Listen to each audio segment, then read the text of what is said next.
You ever look at your bank account and feel like it's messing with you? One minute it's looking pretty good, and the next, bam, gone, vanished, took a little trip to Tahiti without telling you.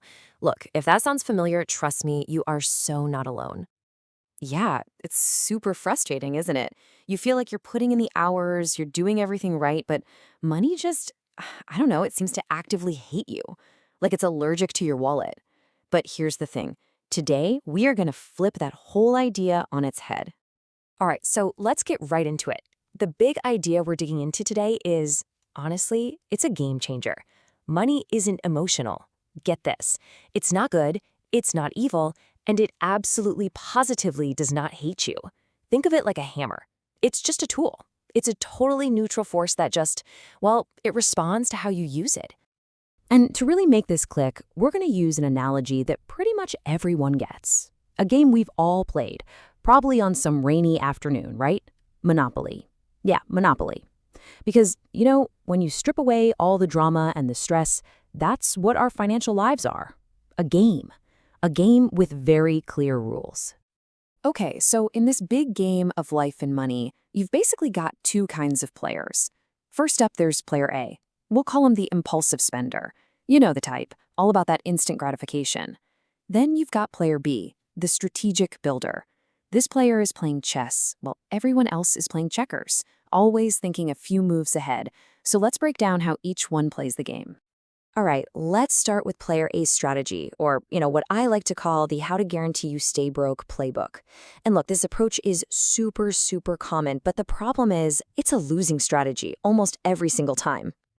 So player A's entire game plan, their whole world, really, it revolves around one single thing, liabilities. And what's a liability? It's actually super simple. It's anything that takes money out of your pocket and goes down in value. That's it. That's a liability. So what kind of properties are we talking about here for player A? Well, they're buying that shiny new car that, let's be real, loses like 20% of its value the second you drive it off the lot. They're grabbing the newest phone for that quick thrill, or those designer clothes that'll be old news in 6 months. Think of these as the Baltic and Mediterranean avenues of the real world. They look like you own something, but they don't really help you win. And what happens?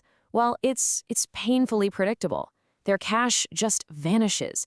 It gets traded for a short-term buzz, a little emotional high, but it builds absolutely zero lasting value.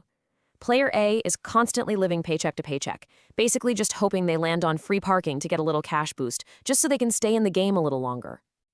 All right, enough about the losing strategy. Let's talk about how the winners play. It's time to check out player B's playbook. This isn't just about playing the game. This is about dominating it. This is the pro gamer move. So, player B, their mindset is the total opposite. They are obsessed, and I mean obsessed, with one thing: assets. And an asset is the magic here. It's anything that puts money into your pocket or goes up in value. This right here is the engine that builds real long-term wealth. So what is player B buying with their money? They're putting it into things like index funds that just quietly grow in the background. They're starting that side hustle that brings in extra cash every month. Heck, they're even investing in themselves, learning new skills, getting more education, because they know it boosts their earning power down the line. They are buying up Boardwalk and Park Place, the properties that actually win you the game. And the result of all this? This is where it gets amazing. Player B's money starts working for them.